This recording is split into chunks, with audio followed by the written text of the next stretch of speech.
Hello, I'm Sunny Williams. I'm up here on the International Space Station. So this is Node 2. This is a really cool module. Of course, most of these modules you'll see they have 4 sides and they're put together. That way we could sort of work on a flat plane, either a wall, a floor, another wall, or the ceiling. But you know, again, all you have to do is turn yourself and your reference changes. The reason I'm bringing that up is because this is where 4 out of 6 of us sleep. And so people always ask about sleeping in space. Do you lie down? Are you in a bed? Not really, because it doesn't matter. You don't really have the sensation of lying down. You just sit in your sleeping bag. So here's one sleep station right here. I'm going in right now. You can follow me if you want. So I'm inside. It's sort of like a little phone booth, but it's pretty comfy. I've got a sleeping bag right here that we sleep in, so we don't have sort of like a little bit of a cover. We don't fly all over the place. But you know, you can sleep in any orientation. I have it sleeping, feeling like I'm standing up right now, but like you saw, I'm on the floor. But it doesn't matter if I turn over and I sleep upside down. I can't have it, I don't have any sensation in my head that tells me that I'm upside down, so it really doesn't matter. The sleep station is also like a little office. We've got a computer in here. As you can see, we've got a couple little toys. I've got some books. I've got some clothes and other things that make it sort of like home. I'm coming out. And just for reference, that's one sleep station. This one's another. Right here. There's one on the ceiling, if you want to call it. Right here. And then there's a 4th on the other wall over here. So all of us sleep in a little bit of a circle. All right, come on back. There's more to show you.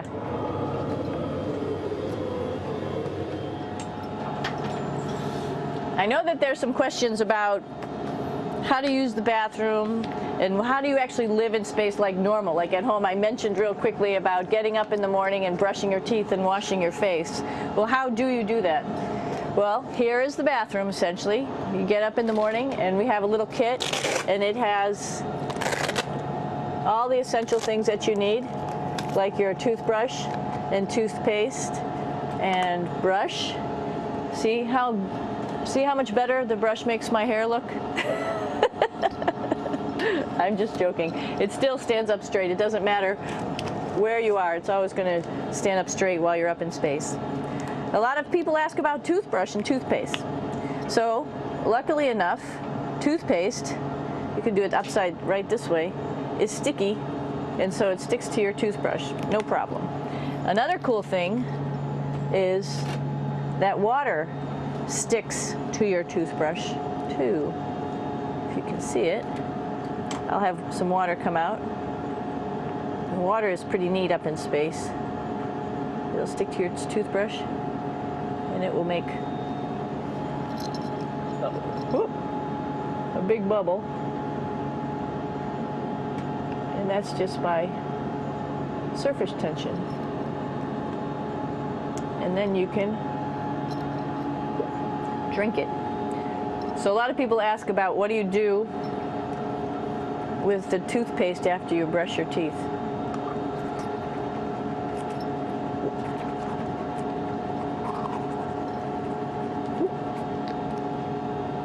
Two options. Swallow it, and it's sort of like mouthwash, but it tastes a little gross. Or you can just spit it out in a paper towel, and then you don't have to worry about it. Swallowing thing I wouldn't recommend at home. I'm only up here for 4 months, so it's not that bad. One of the most pressing questions about living in space, of course, is the bathroom. So let's take a look at that little piece of work. Come on in.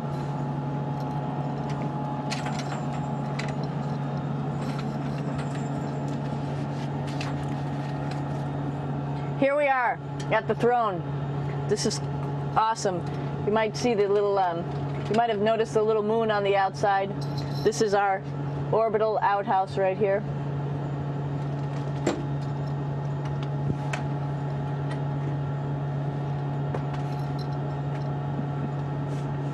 And of course, it serves for two functions.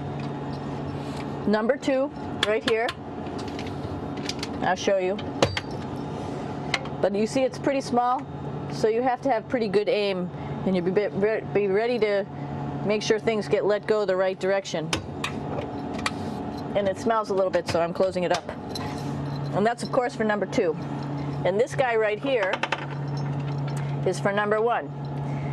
So they're sort of two slightly separate functions, but you can do a little, essentially both, by hanging on right here and doing number one and number two. I might add it's color coded, so you really don't get it mixed up, which is nice. This is yellows for number one. And also there's a selection of paper. People always ask about toilet paper. What do you do with toilet paper? What kind of toilet paper do you have? We have gloves, just because sometimes it does get messy. We have some Russian wipes, which are a little bit coarse if you like the coarse type of toilet paper. We have some nice tissues, which are nice and soft if you like soft toilet paper. We have Huggies, just for any cleanup. You know, we were all babies once, and this sort of helps. And then if things get really out of control, we have disinfectant wipes, just to make sure we clean up here. Because, you know, just like the water I showed you, the number one stuff can sort of go all over the place if you don't aim correctly. And did I mention both of these have a little bit of suction, so they should keep things going in the right direction. But like I said, sometimes things get a little out of control if you are out of control yourself flying around. So we have lots of protective stuff. And of course, you do have your privacy. There's a little door, so other people know that you're in there. Here's a pretty cool place. This is sort of like in your house where everybody meets in the morning. After you wash your face, brush your teeth, you want to find something for breakfast. And this is our kitchen. You might notice there's all sorts of foods here. It's like opening the refrigerator. You got all your different stuff that you want to have: drinks, meats, eggs, vegetables, cereals, bread, snacks. And that's a good place. That's where you find all the candy. Side dishes, and then some little power bars just in case. So we have all this type of food. Some of it is dehydrated, and so we have to hydrate it, fill it up with water. Some of it is already made, and then all we have to do is heat it up. So something like this, I'm pulling out barbecued beef brisket. Pretty yummy. Not only is this food made in the US, but we also have food here from Japan. We've got Russian food. As you can see, all these red containers are filled with food that's from Russia. And then we get some of our specialty stuff, some things that we like, some of our favorite stuff that your family can send up. In fact, I like fluffernutters, and so I got sent up some fluff so I could make my fluffernutter with peanut butter. So you have a lot of food up here, no problems. Now, I'm going to say where we are. So right now, we're in the Japanese laboratory. It's one laboratory out of many here on the International Space Station. It's actually on the left-hand side. If I was International Space Station and I was flying through space like this, my left hand would be where the Japanese laboratory is.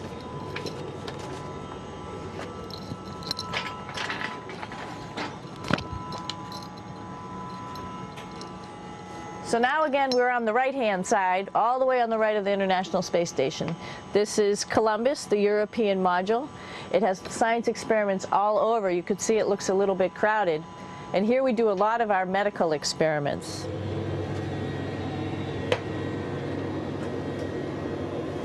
Here we are in the U.S. laboratory. Again, this is a laboratory with science experiments on all of the walls here, all sorts of stuff that we do. And one of the things we also do is we exercise. We have some exercise equipment on board the space station. We need to do that because we lose bone density and muscle mass while we're up here, and that's a result of not having to fight against gravity. So how we keep ourselves in shape are with a bike, a treadmill, and a weightlifting machine. This is the bike, You notice the clip pedals? So all you need to do is actually clip your feet in, and then you can start pedaling. You don't need a seat because you don't sit down. Actually, I haven't sat down for 6 months now, so you don't need any type of seat. Just make sure you're held in with your pedals. You probably see that the bike bounces around a little bit. As I move it, it's not steady and held to the wall firmly. And the reason for that is the space station is pretty big. You saw that there's also solar arrays on the space station. If we start putting any forces into the space station, it's going to make those solar arrays bounce around a little bit. So to prevent that, the machines bounce around a little bit, move around a little bit, and that way we don't put any forces onto the structure of the spacecraft out to the solar arrays. All right, a little farther on. Come on.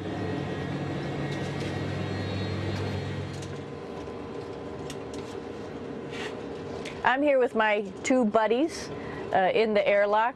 Actually, these are two spacesuits that are ready, primed up to go outside, as we call it, to go do a spacewalk in case we have to do anything outside. Some of the things we do outside are just like inside, repairs. We have a lot of electrical boxes and machinery and solar arrays, in fact, that I talked about earlier, that are outside, and sometimes they don't work quite right.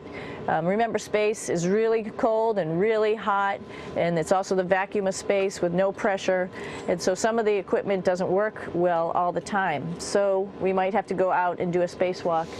Right behind me is actually the hatch that you go out into space, and right now we have it filled up with a couple other spacesuits because we've got 4 of them up here and some of our tools. But right behind here is the hatch in which you actually go right outside into the vacuum of space.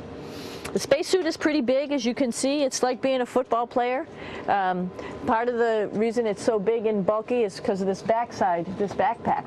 It's like going on a hike with a backpack, but the backpack and the suit weighs about 300 pounds. Luckily in space, nothing really weighs anything, so you don't feel that it's so heavy. But we need to have such a big suit because that guy back there is essentially the heart of the spacecraft. I call this actually a spacecraft. It has all the oxygen for you. It has all the carbon dioxide removal system for you.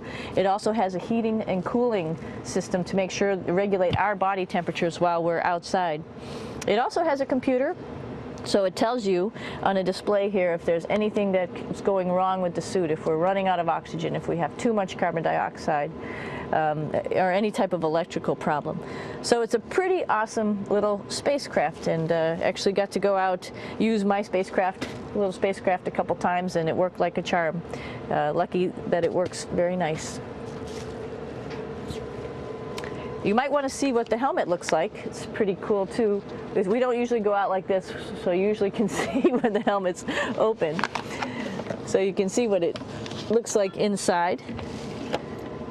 Somebody's little head would be inside of here. So you can see, you can turn your head all the way around while you're inside of there, but the helmet stays still, so that's determines how far you could see. And it's usually pretty sunny out there, so we have to wear our sunglasses, and this is our sunglasses right here, which make you look pretty cool.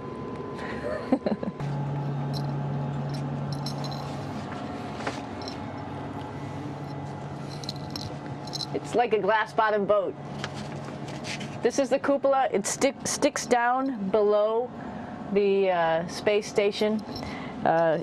It's one of those places you find yourself hanging out in all the time because all you want to do is look back at our planet. I think some questions I had were about what do you do in your free time? And you can't help but want to just come to the cupola and look outside as much as you can. And a lot of folks, I play this game with myself about where we're flying over the Earth. Try to come in here and just guess.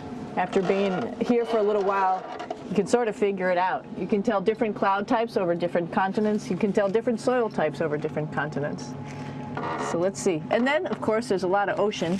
So usually we're over the ocean at first glance. I will tell you in just a moment where we are.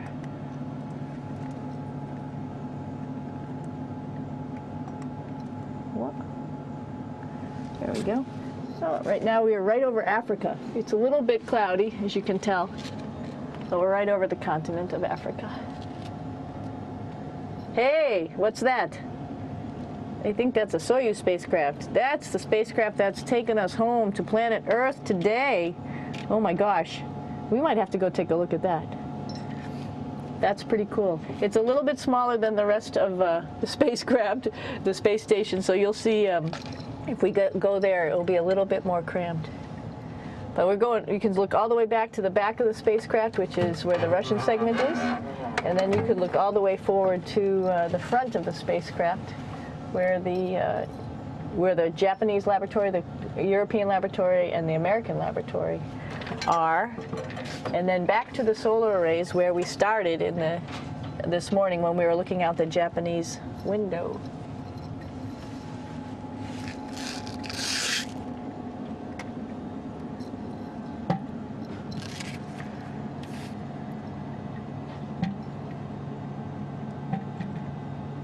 So other questions that were here are, what would you recommend as a job, if so, and to what type of person would want to be an astronaut?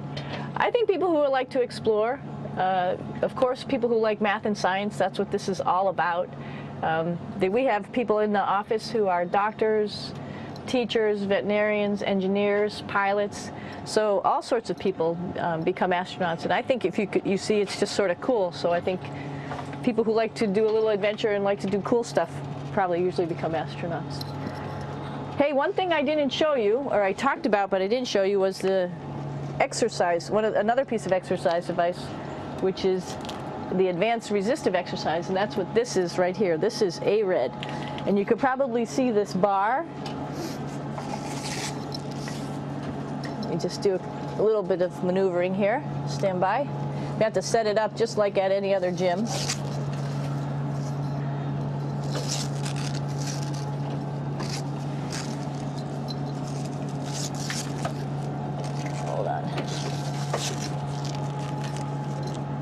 Show you how this works.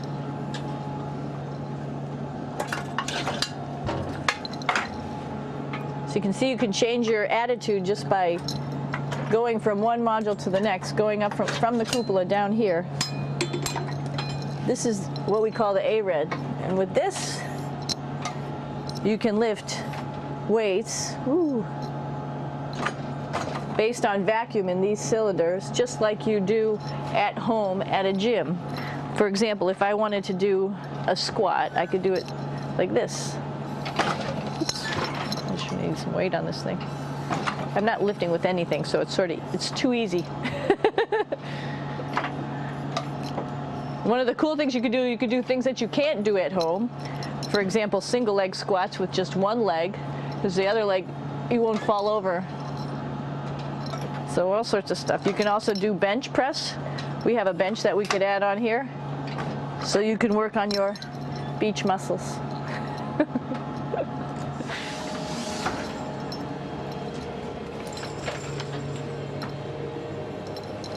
Hey Aki, what are you doing down there? Crashing things. This is one of the cool things about space too.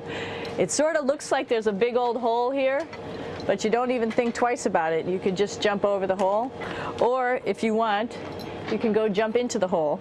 I'm coming down. Woo!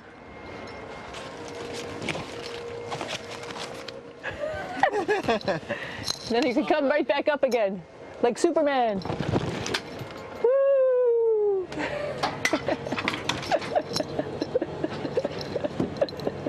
We're lucky we have a really cool big space station that you can fly around in. That's actually called the PMM. You might have saw it out the window. It's a big silver canister. What's really great about that is it's essentially our closet in our pantry, or whatever you want to call it. We have extra food down there, we have extra clothes, we actually throw the trash out down there. So it's nice and organized, and we have all of our stuff that we need while we're working in all these other modules all stowed in this location down here. And it's a lot of fun to play in. So we're going into the Russian segment. Be ready. You don't need a passport either.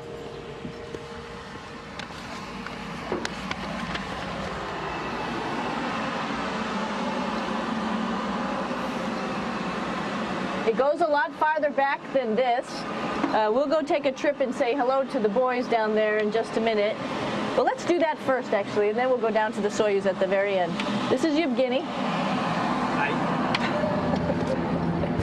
Doing a little tour.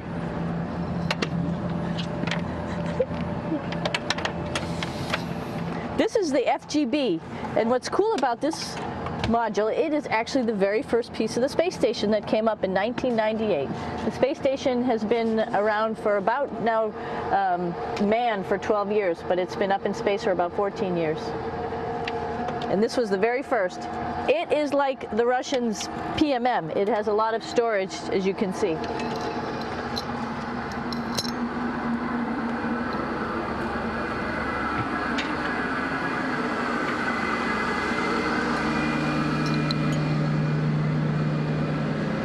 Можно? Снимаем. Чуть-чуть. So here we are in the heart of the space station, really. This is the service module. This is the central post. In case we had any problems, I know a couple of the questions were about what type of things do you have to worry about. And some of the things we have to worry about in space are fire. If we had a fire, if we had a depressurization, like we were hit by a micrometeorite and it made a hole, or if we had some type of toxic atmosphere. We use ammonia for our radiator, so there is a possibility that ammonia could come into the vehicle, and then it would be bad for all of us. If we have any of those problems, we come right here, which we call the central post. It is the main heart of the space station. It was also the first computers that came up here that ran the space station. And so behind this wall right here are these main computers. So we gather here as a group of 3 or 6 and then figure out how we're going to either fight the fire, patch the hole, or solve the toxic spill. And what's cool about this module, of course, it's the central post. It also has great windows right down toward Earth.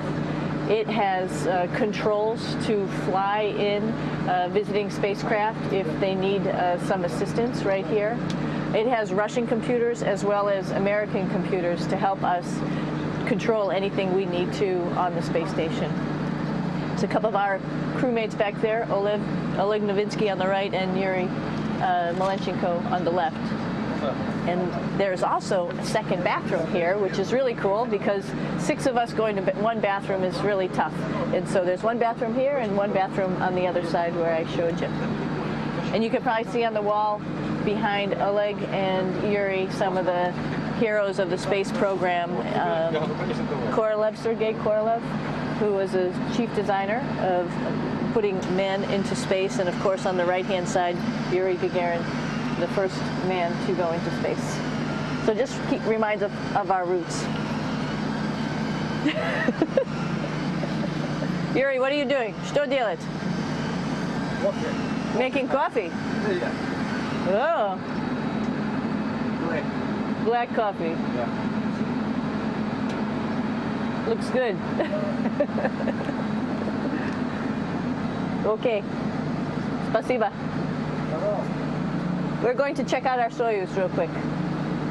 Make sure it's ready to go. All right, back to the Soyuz.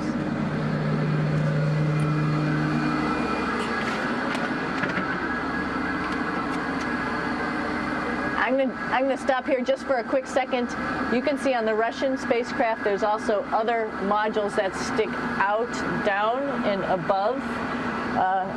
Right here is, let's see, I'm trying to be oriented. That's a place where we do spacewalks from for the Russian side. There's Russian spacesuits in here, and also a visiting vehicle which brought fruits and vegetables and becomes a trash container when we undock. Up on this side is also a future place where they're going to do spacewalks from, and connected to it is Kevin's, Oleg's, and Yevgeny's Soyuz spacecraft. And now let's go see ours. Whoa. Извините. No problem. Это пробка.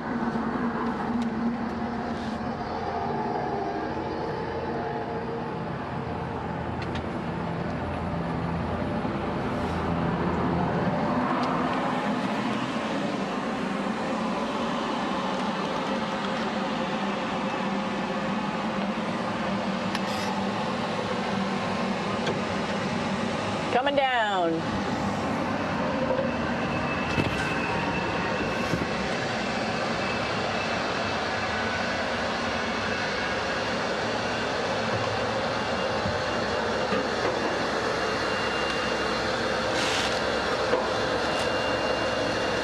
tricky getting in here.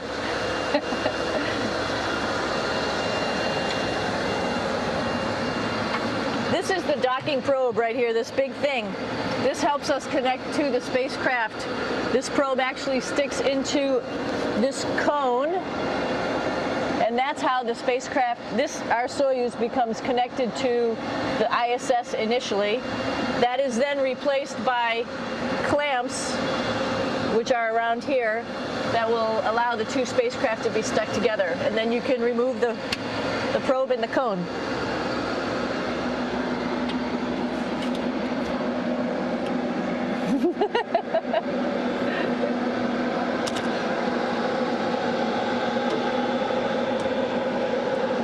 You okay? All right, so here we are in the Soyuz. This is what we call the BEO, the living compartment, Bitovoy Otsek in Russian. It also has a little bathroom. It's not as good as the other bathrooms, so we try not to use it too much. It has drinking water in it if we need something to drink. And then, of course, it's filled up with a lot of cargo for us. Bringing up and also bringing back down. It has a second purpose when it comes back to Earth. It serves as a garbage container. During the descent, we'll get rid of this area right here, and everything that's in it will just burn up as it's coming into the atmosphere, so that way we can get rid of a little bit of trash. But the main area where we were on launch and where we're going to be on descent is down here, because we're not part of the trash. So we're in a safe place. So we're in the descent module, SA. It's a little small, but you can get in.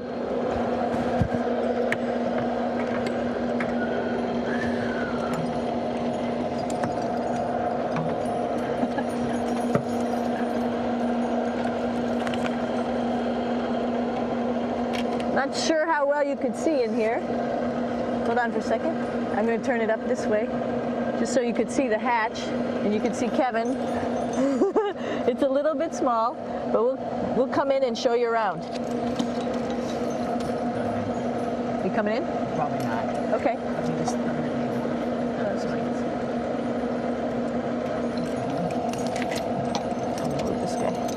Got to move a couple things. We were just starting to get ready. We're preparing a couple days ago for our ride home. It's a little bit squishy, but everybody asks, how do you sit in the Soyuz? And you sort of sit in your seat like this. The seat is molded to your body, and so you can just sort of squish in here and be pretty relaxed. Everybody has a handmade seat for them. And then, of course, there's a control panel, and that's where we do most of our actions and work right here. There's hand controllers which you can fly the vehicle with, and there's a stick right here primarily used for communications when we're trying to talk to the ground. So 3 of us fit in here. Like I said, it's a little squishy, but somehow it seems like we all managed to get in here and fit pretty well, and it's a pretty safe ride home. You're probably wondering, what's all this junk behind us? Well, it's all of our parachute, first of all, and then it's all of our survival gear, just in case we end up landing in some strange place on the planet and nobody's there to rescue us right away. We have all sorts of survival gear with us, keeping us safe in here. So they've pretty much thought of everything. And we'll be home on the planet within the next 12 hours. Pretty shocking.